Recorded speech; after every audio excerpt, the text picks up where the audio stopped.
خبر شامل کرتے ہیں اگی سے۔ آج اگی میں اسسٹنٹ کمشنر الوینا فیض صاحبہ کی زیر نگرانی انہی کے آفس میں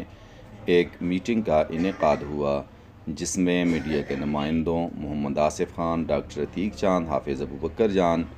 بار کونسل کے صدر قمر فاروق، محمد عامر اور شیخ محمد طاہر، ایوان تجارت اگی کے صدر سربلند خان، ٹی ایم او اگی محمد امجد خان اور ٹی او محمد ملک رفاقت نے شرکت کی۔ آج کی اس میٹنگ کا مقصد بازار میں ٹرکس کی لوڈنگ ان لوڈنگ کی وجہ سے ٹریفک کے لیے پیدا ہونے والے مسائل اور رکشوں کی وجہ سے ٹریفک کے لیے پیدا ہونے والے مسائل، خصوصاً صبح اسکول ٹائم پہ یا آفس ٹائم میں ٹرکوں کا آنا اور رکشوں کا جگہ جگہ پر کھڑا ہونا، جس کی وجہ سے ٹریفک کا جام ہو جانا روز کا معمول تھا۔ اسکول کے بچے اسکولوں سے اور کالج سے لیٹ ہو جانا، اسی طرح مختلف آفیسز کے لوگوں کا آفس سے لیٹ ہو جانا تھا، جس پر سیر حاصل گفتگو ہوئی اور سب نے اپنی قیمتی رائے کا اظہار کیا۔ اس پر ٹی او ملک رفاقت علی سے بھی رائے لی گئی اور طے یہ پایا اس میٹنگ میں کہ آئندہ سے تمام ٹرکس صبح 7:30 بجے سے پہلے ان لوڈ ہوں گے اور پھر ٹرکوں کا داخلہ اس کے بعد بالکل ممنوع ہوگا۔ ٹریفک پولیس کو اسسٹنٹ کمشنر صاحبہ نے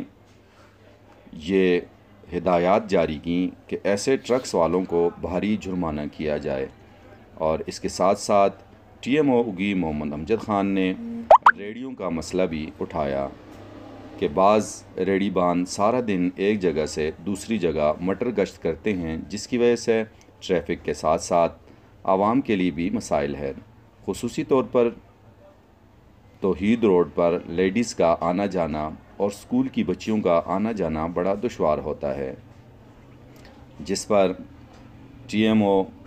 اگی نے اسسٹنٹ کمشنر کی مشاورت سے ان کے خلاف ایک گرینڈ آپریشن کا عندیہ دیا۔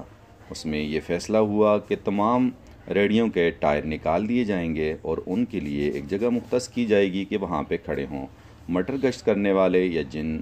ریڑھی بانوں کی ریڑھیوں کے ساتھ ٹائر ہوں گے، ان کے خلاف باقاعدہ کارروائی ہوگی۔ اسسٹنٹ کمشنر صاحبہ نے تمام آنے والے مہمانوں کا شکریہ ادا کیا اور میڈیا کے نمائندوں کی تمام خدمات کو بہت سراہا۔ ان کا کہنا تھا کہ میڈیا معاشرے کی آنکھ ہوتا ہے، وہ جو دیکھتا ہے وہ عوام کو دکھاتا ہے، اور میڈیا کے نمائندوں سے اس میں بھرپور کردار ادا کرنے کی بھی گزارش کی۔